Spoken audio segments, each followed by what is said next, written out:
Leader, over the last week or two, I watched a video from your hometown by a family that was quite disgruntled.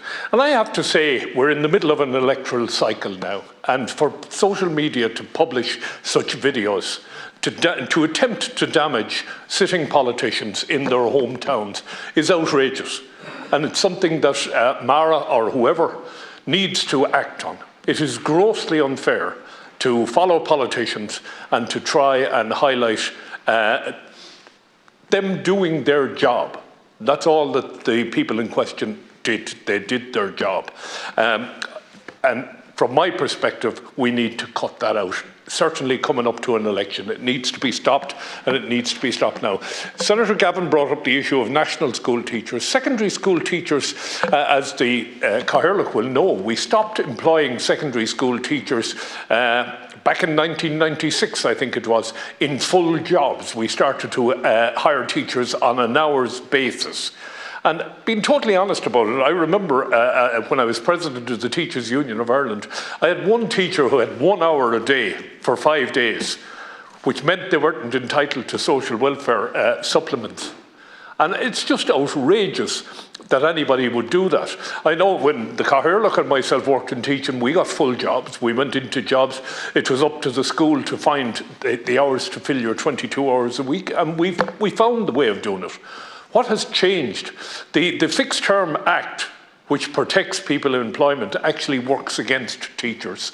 And I believe also nurses suffer the same thing where they're employed in hours, and various other health workers. So from that point of view, when we come back after the next election, perhaps we will have a debate on that and with the Minister.